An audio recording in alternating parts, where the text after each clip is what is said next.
So I'm introducing two bills to protect our children at school, and I'm doing it today to lay down the marker. The first one is actually part of a violence against children's bill that I wrote a long time ago. It's called the School Safety Enhancement Act. What it would do, it would help schools utilize the existing COPS program to provide schools with more resources to install tip lines, surveillance equipment, secured entrances, metal detectors, and other important safety measures. National Guard troops could be used to help support local law enforcement agencies in protecting our children at schools. It's come to that, talking about National Guardsmen in our schools. Now, as families from all corners of the country sent their kids to school today, emerging from the shadow of that horrific shooting in Newtown, a renewed interest in school safety protocols happened. I can speak for myself. All of a sudden, you ask questions that you may have taken for granted before Friday. In the wake of that tragic shooting, will schools change their safety procedures?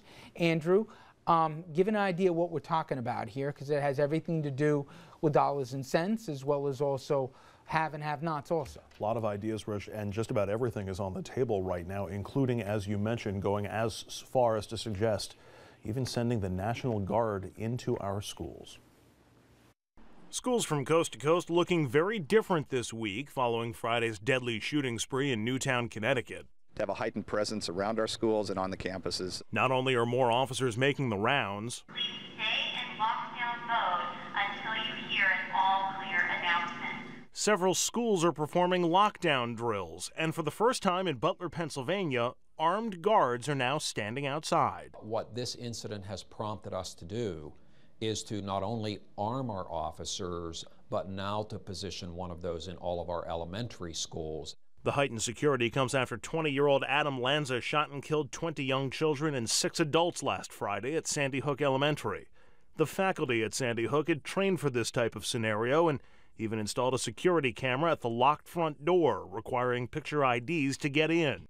Despite that, Lanza broke into the school, and now many parents at other schools are anxious about their children's safety. I'm really scared, but I hope it doesn't happen here. Mayors across the country are now trying to assure parents their schools are secure. We have school safety officers. We have an extensive intelligence operation. We're also going to make sure our kids are safe. Now, we found one school that might just be a model for the future. It's the Middleton Elementary School in suburban Chicago, and they spare no expense when it comes to security. It begins the moment you set foot on campus. In order to get inside, you've got to ring a doorbell. That bell is equipped with a camera so they can see you.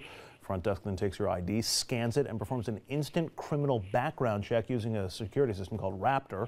Raptor is already in 8,000 schools across the country. After you pass that second set of locked doors and actually get into the school, every move you make is watched on monitors by the front office and by administrators on smartphones. Now, all that security does not come cheap. The price tag, more than $175,000 spent in the last 2 years beefing up security at the 3 schools that make up that district in Skokie, Illinois. Could every school soon look like Middletown Elementary, Rich? We'll have to wait and see. Absolutely. Thank you, Andrew. I want to bring in our guest, Mary Jallow. She's the Executive Director at the New York State Center for School Safety. Mary, thank you very much for a few minutes. Thank you. Let's talk about the challenges in doing this, and I can do from my personal experience. One of my kids goes to a school that has 4 law enforcement officers on a rotating basis, including a former NYPD guy and 3 other officers from local PDs. The other school has got a buzzer on the door. I can imagine, as I hear the same day about New York's budgetary concerns and the shortfalls we're going to be facing for the next few years, where's the money going to come from? We all agree that we want to see more, and I hear the ideas as much as now a National Guard possibly involved, but you must have been fielding these questions since Friday. What about my school? What are we going to do? Are we going to have armed guards, aren't we? What is the answer you say to those questions? The difficult thing is, of course, there is no one answer. And in New York State, we have a fairly comprehensive school safety law, Project SAVE. And each school district makes their decisions about some of the particulars, and security being one of them. They're required to have school safety plans in place.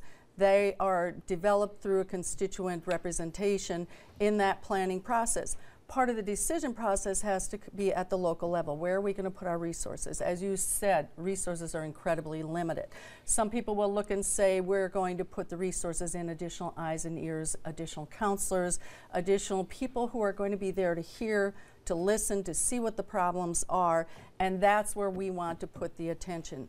Others, as you mentioned earlier, are going to put it in the security systems. There isn't one right answer. And Mary, if I yes, could, sure.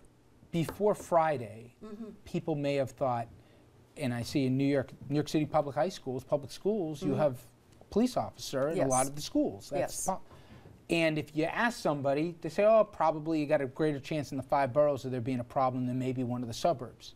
We see Newtown, which is Everytown, USA. Fantastic educators. They did it right. Absolutely. They had a security system put in place that they worked hard on. They trained for it, saved lives in the long run.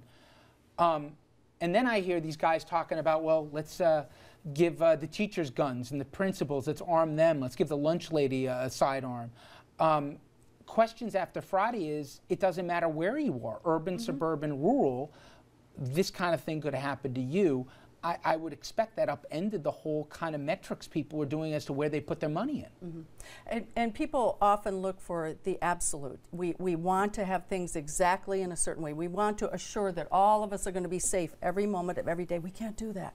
And so we do the best that we can, and we put our resources in the best way we direct it. I always like to look at security as the eyes and the ears of the human capacity that is going to be looking and seeing. Sometimes that human capacity, people feel more assured if that is in the face of a law enforcement officer. And the decision has been made, sometimes with a combined county law enforcement, city law enforcement, and the school district together will say, we're going to put our resources, we're going to pool our resources, we're going to share this expense, and we're going to have a law enforcement officer in our school environment to come and go. As we know, it's ain't your fault here, but every school has got different budgets, different property tax bases, okay? Right. Some schools can afford certain things, others can't. We talked about this from everything from drama to gym to some of the basic things that some schools can have and others can't. I would imagine security is going to fall into that bucket too, where you're going to have haves and have-nots. Absolutely. You're going to have some of that. Some of the programs that were more aggressively funded for SROs, school resource officers from the federal level, that money got pulled back, so there were not the resources available in the last few years that had been in years prior. We may see that there's going to be an increased interest of that at the federal level, but we don't know that yet. So it is depending on competing resources at the local level. Where are we going to put them? How are we going to make that decision to say, should we have more mental health counseling? Should we have more people who are just going to talk with someone and say, you know what? You look like you don't have a friend. I'm going to talk with you. I'm going to spend some time with you. I'm going to help you feel like someone is caring about you. And in doing that human touch and that human relationship, we may get a little further. We may not need to have as many people armed. I don't think it's coincidental you singled out Andrew for that I don't know about that, but you know, yes. I'm taking him at face value. I have a friend here, Rich.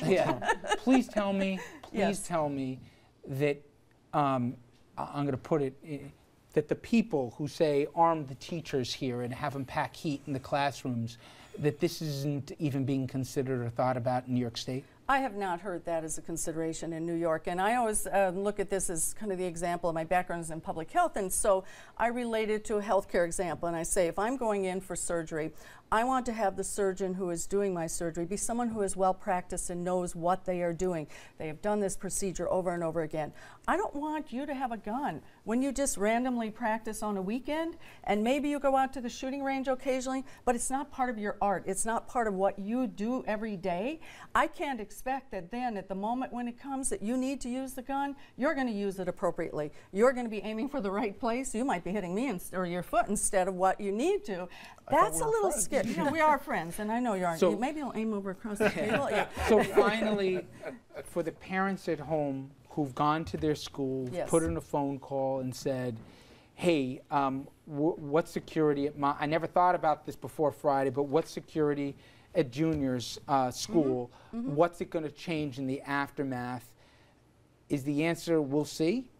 No, I think schools have been, since Monday morning, I've seen them early in the morning, 7 a.m. schools were getting together. They were re-looking at their procedures. They already have a lot of procedures in place, but you know what? Sometimes we get a little relaxed, a little comfortable and we let things go. We may forget that that side door But is it's not unlocked. that Albany's going to solve everything or Washington's going to solve everything. We need to look at our own communities. We need to look at where we have a role in relationship. If you're the parent, I'm a parent of 4 children, and I can tell you, I was at my schools. Yep. I talked with the schools. We all have a responsibility as members of the community to be part of the solution of what we're going to do here. I want you to stay with us, Mary. We're going to take a quick break. When we come back, we're going to bring you some of the amazing stories of generosity that haven't just emerged in Newtown, but around the country since Friday's shooting.